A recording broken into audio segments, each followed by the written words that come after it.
I'm delighted to introduce our guest tonight as part of our annual general meeting. No sector has been spared in terms of COVID, and that includes sport. I'd like to introduce Lisa Hasker, who is the CEO of Vicsport, Victoria's peak body for the sports sector. Lisa has a wealth of experience in education, marketing and sport. She was formerly the General Manager of Basketball Australia, Public Affairs and Sponsorship Manager with Victoria Institute of Sport, the CEO of Little Athletics Victoria and the Marketing Manager of Golf Victoria. And I think that's when we first crossed paths back in the 90s. Lisa will be talking about the state of play in Victoria. And if there are any questions that Lisa hasn't covered, you're welcome to use the chat to put forward some questions. So I'd like to hand over to Lisa. Thank you. Thank you, Michael. Thank you for the welcome, and thank you everyone for dialing in, and hopefully I can give you a few insights into what's been happening in our new COVID world, what government's working on, what we're working on next, and obviously we're liaising closely with all the regional assemblies, and it's been fantastic getting a regional view each week. I do a dial in with All Sport every Monday just to keep in touch with what's going on. But it's been an interesting time because, as a lot of you will know, we've got to keep our businesses going, we've got to keep our lives going, and then we're getting ready to crank sport up again. It was a bit of a shock in March when we had to close a lot of things down. You're very lucky in the regions. I'd much rather be with you than in CBD Melbourne. At least you can do a little bit more activity than we can in stage 4. But our goal is to get sport back up and running fitter, faster and bigger after COVID. As you all know, the shutdown was fairly quick. We've had different levels of shutdown in different areas. We're actually up to restriction document number 16. So what happens in terms of the process, a lot of you will know if you're involved with government, when the Premier makes an announcement about the restrictions or the changes, there's a restrictions document, a legal government document that's written to outline the rules and regulations that will happen across all sectors. So we're up to number 16, and we'll keep changing that as we come back out of restrictions and they ease. Then what happens is those restrictions get translated into points and frequently asked questions that go on the DHHS website, and for us in particular for sport, on the Sport and Rec Victoria website. Then there's always a bit of backwardsing, forwardsing, which is part of my role to represent sport in some of the little tweaks that might have to happen to those rules and that wording to make it easier for us as an industry to understand in a sport context, because there's obviously not sport heads like us writing those documents, and then we settle on those rules and get into play and either close things down or crank things up as we follow those rules. So it's tricky times. It's probably the first time in my sporting career, from being a young athlete right through to administration for 25 years, where sports actually shut down. We've had issues over the years with, obviously, particularly in regional areas, with sport being on hold because of bushfire, flood and various other things. We've had people who've had to pull out of sport because of different hardships and economic climates. But to shut down completely is a bit of a shock to all of us. And, you know, as we know, we love our sport, but probably more importantly, we love the people we hang out with at a particular sporting club, whatever our choice is. So we miss that, and we want to get back to that as soon as we can. And I'm, dying to jump in the car and get out to the regions and hit a tennis ball or hit a golf club, but I'm not allowed outside 5 kilometres of my house, so it's a bit restricting at the moment. I'm doing a lot of walking. And one of the things that we were engaged to do, for your information, by government was run the Return to Play panel, which was put into place when we started to come out of restrictions for the first time. So that panel met every day for a couple of months to assess all the Return to Play plans that were put in by 90 sports.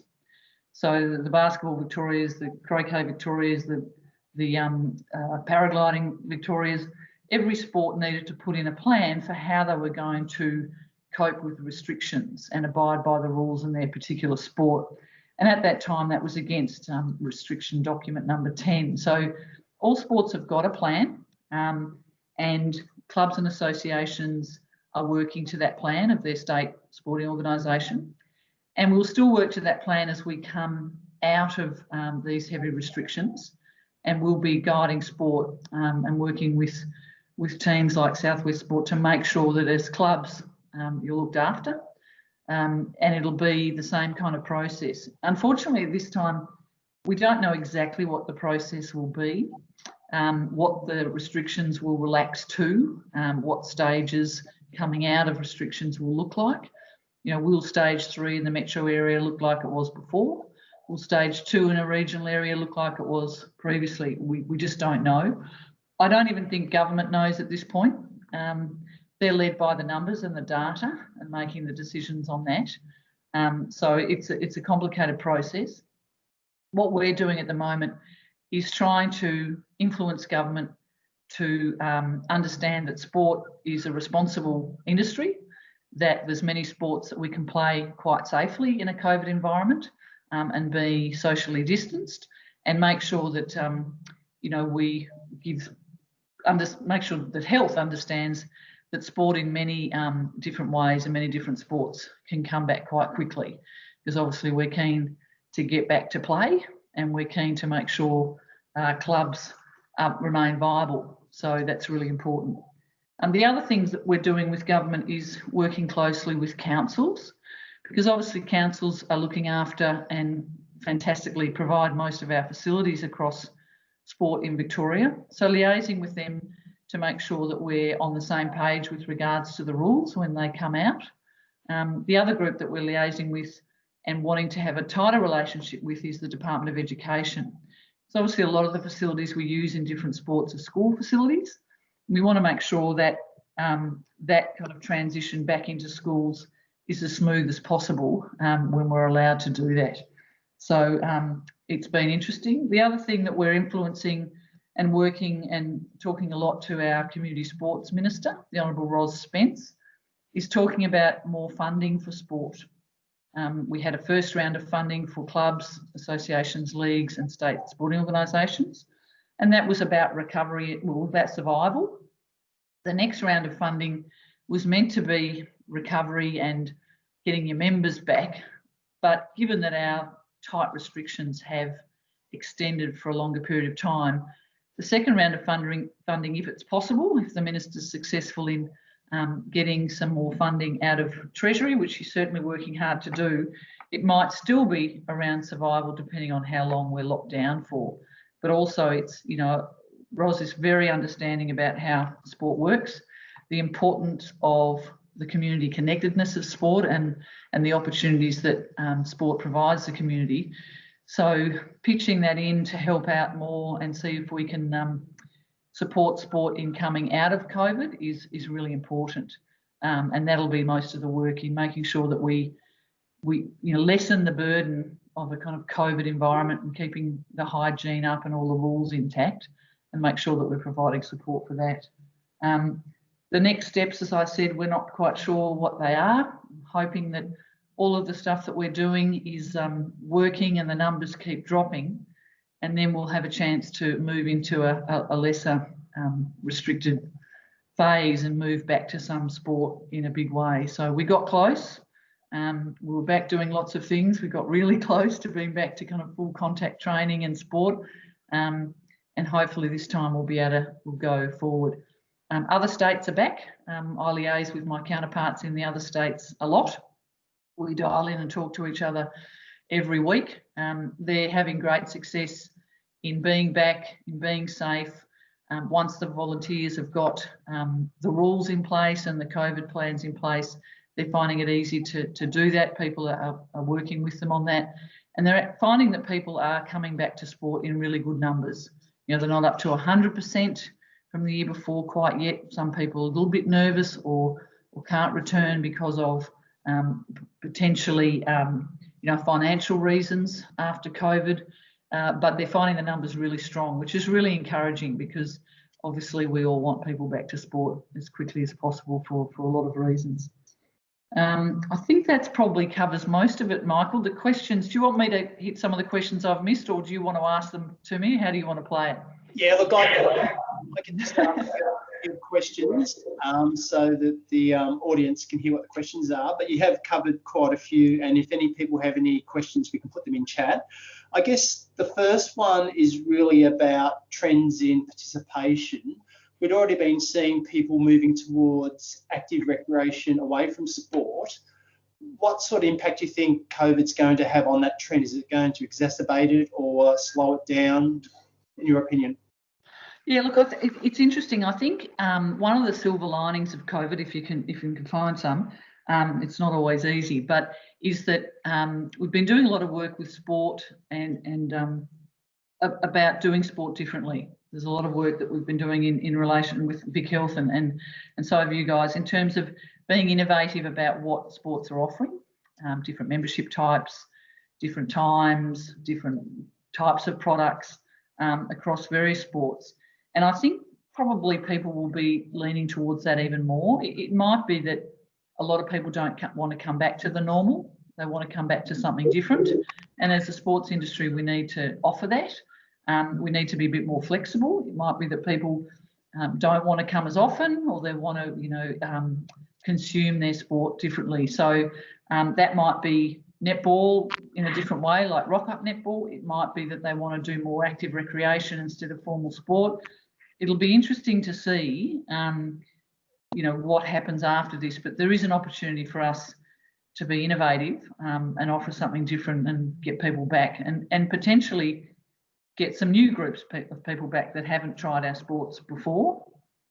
The worry for a lot of people in sport is that we might get bogged down with getting back to sport, that we forget about our usual great work in inclusion and including new groups into our sports and looking after people with a disability and different minority groups. So that's a focus to make sure that we supply all the rules and regulations and that put that across to people that's easy to digest and easy to do so that people can concentrate on bringing as many people back to clubs as possible. I guess just in terms of compliance, I guess there's always been that perception that volunteer organisations probably don't need to comply as much as, say, a workplace. But I think COVID has really emphasised the need to have standards that are almost workplace-like. Have you found clubs are struggling with that?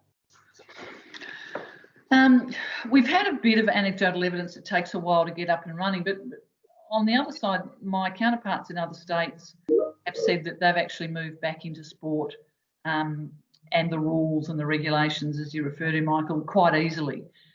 People are if they're coming back, they're going to follow the rules. And if, told the rules ahead of turning up to the first training or the first game, people are very compliant. They want to be safe. They want to protect their sport. In the other states, they have had a few people turn up to sports training and games and things like that have then later found out that they're COVID positive. Because of the rules that have been put in place, that hasn't become an issue and become a cluster or passed on to other people. So, it's a positive, safe environment from experience in other states. But yeah, we do have to be careful. While there's not going to be, a work safe type officer turning up and checking that we're COVID compliant, they might if we, packed a footy oval with a few hundred people before we're allowed to. But it's really up to us to just make sure that the rules are followed. And I think most of, different areas of the world now know what the basic rules are. It's a matter of helping them translate that into what that means at the footy club or the netball club, and just, having someone saying, come on guys, let's stay apart and let's be careful. There's obviously, supplying hygiene, hand washing and those type of things. But there's been, while people have been a bit nervous about it, in other states it hasn't become a major issue. People have slotted back really, really well. South West Sport undertook a number of discussions with local clubs, and I guess the two key themes were that they wanted their members to be safe. The other aspect was the mental health of their members, particularly for those in isolated areas where sport is their hub. Have you had any feedback around the mental health in terms of the club environment, and are there any resources or funding that is going towards sport in particular? Michael, yeah, look, there's been anecdotal evidence, basically based on society and numbers in general of, calls to various support networks, numbers of suicide, the mental health kind of measures. They haven't been specifically attached to sport, but we're very aware that without that sport outlet and that community connectedness, that we know some of our people will be in trouble. And that's why we've been encouraging SSAs and clubs to make sure that, one of the things that you do is ring your members, drop them a line, find out how they're going, which is not easy depending on how many members you might have, but just checking in on people, really important. I think people have been doing that really well across all society as a result of COVID.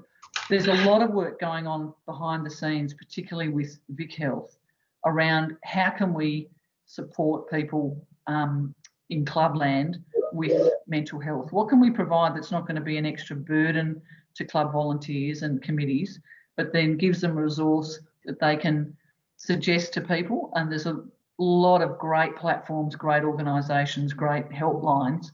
There's a few apps that I've seen lately, particularly kind of focused on or targeted at youth, which is obviously, a part of our lives where a lot of people start to have mental health problems. So there is some work coming. There's certainly some funding being put towards this. There's funding in general from the Australian and Victorian government, mental health across society, but we're working with Vic Health to work out, well, what do we need specifically for sport to make the support and mental health support easier in clubs. So it's a bit like watch this space, but it's trying to work out which one of the resources or which few of the resources or what can we develop that is really going to help people and make it easier in clubland. Just in terms of the structure of sport, I think we've seen many state sporting bodies that are so reliant on government funding or membership. Has it really highlighted the fragile sports sector in terms of, being so reliant on state funding and membership? Yeah, I think yes is the short answer. I think we need to look at, one of the pieces of work that I'm looking at is, we've got various business models in sport, but it's been pretty traditional. We've done things the same way. So while we want to present our sport differently to attract more people, what do we need to do to kind of run sport a bit differently? Some sports, most sports in clubland are very under-resourced, and maybe there's too many resources at the top end and some of the SSA level, the head offices. How can we get those funds and resources back into clubland where the people are, where the support will be needed after COVID? What do we need to think about differently? How do we need to fund things differently? We chatted to Rochelle Imey today from VU around retention, and she was talking just a basic thing where she said, why do we need home and away shorts? Can we save some money? We do things that are traditional that we kind of associate with our particular sports. I've played a lot of netball and done a lot of athletics, and there's things you think, why do we do that? Because it costs a lot of money. And do we do it because we really need to do it, or do we do it because it's just how it's always been done and it's tradition? So I think there's an opportunity to think a bit differently about the back end and the business end of sport, and get the resources to where they're needed, and maybe not double up on things. There's also an opportunity to share resources between sports. In the regions, you guys are particularly good at doing this. The resources shared across sport in terms of people and volunteers, but in terms of tapping into your resources, Michael, is a much better than what happens in the metro areas and what happens between the state sporting organisations. So we've got to do that. Do we have development officers for each different sport, or do we have one that covers a few sports? How do we do things a bit differently with less resources? Because initially, the sports industry is not going to be as resourced as it was particularly at the state sporting organisation end.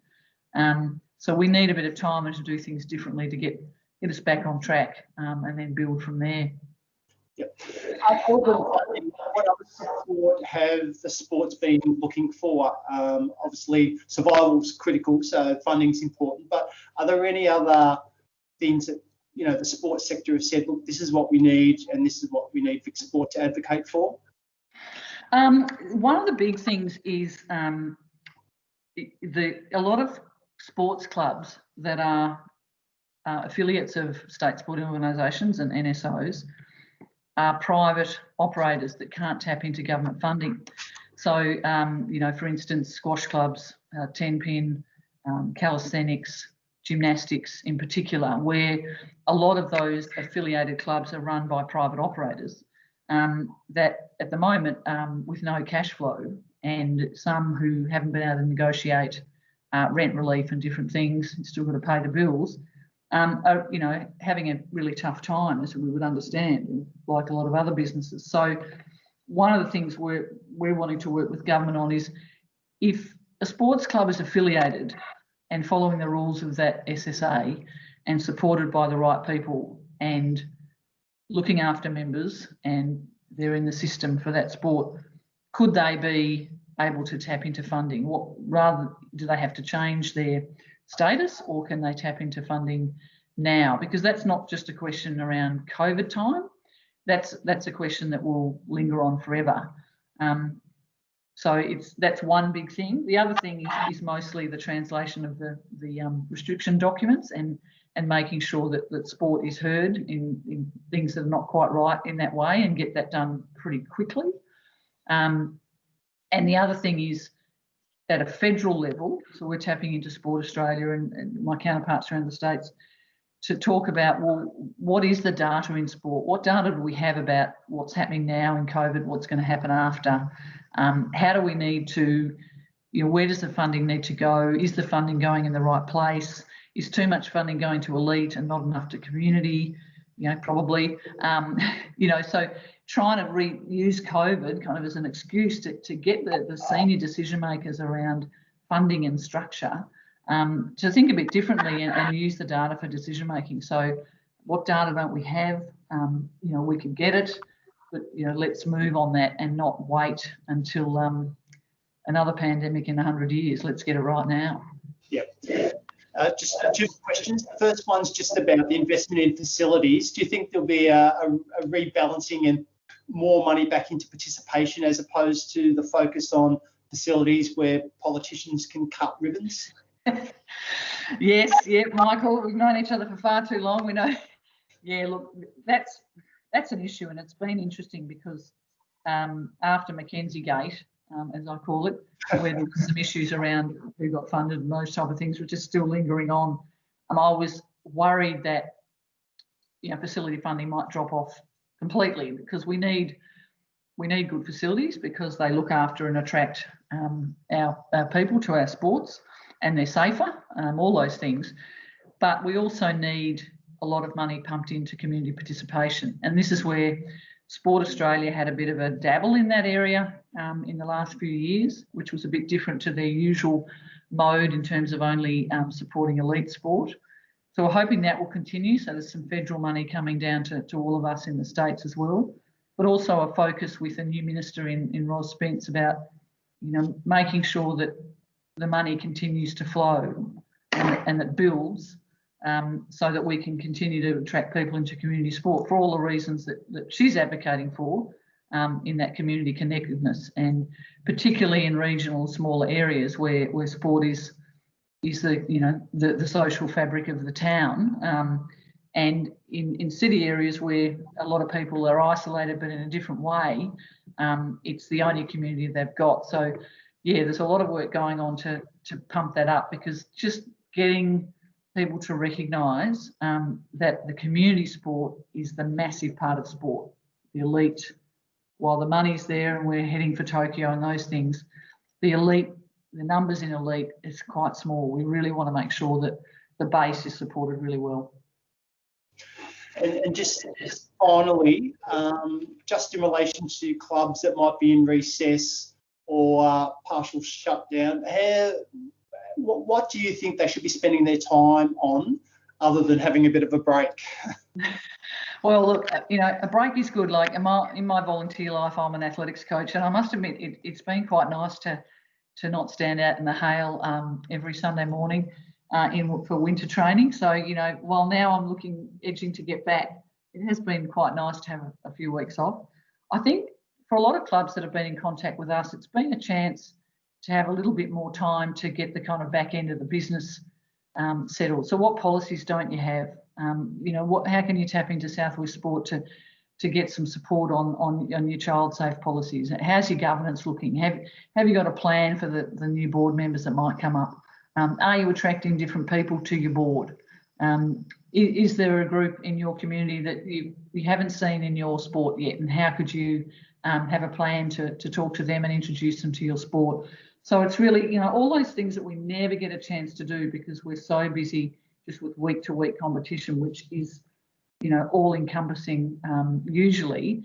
How can we use that time to still have the committee meetings, to still get some work done, to set the club up for, a really steady opportunity and pace when you get back at it? Because once we get back up, it'll be frenetic in getting everything happening again and coping with the rules and new people and all that type of stuff. So the next few weeks, and hoping it's only a few weeks to go, it's a good idea to kind of see, well, what haven't we looked at? What could we do? How's our child safe policy going? Because obviously that's legislation, and what else can we look at just to get right in that time? Well, thanks, Lisa. It's great to have access to you for our AGM and also for you to present and our community to hear firsthand from you. We really appreciate the work that Vicsport do, particularly in this really trying time. We know that you've got sports back in terms of access to ministers and the government, the federal government and other states. So we really appreciate the work that Vicsport do, and we look forward to continuing our work with Vicsport. So thank you, Lisa. Awesome. Thanks, Michael, and thanks everyone for dialing in. Good luck with the AGM that's coming up. I'm sure it'll be smooth. And also, I'd love to come to an AGM next year when I can actually come down there and enjoy the beautiful part of the world that you guys live in. It is disappointing that I can't get in the car and come and see you, but next year we'll have a nice glass of something and a few snacks together. That would be awesome. We'll hold you to that. Thanks.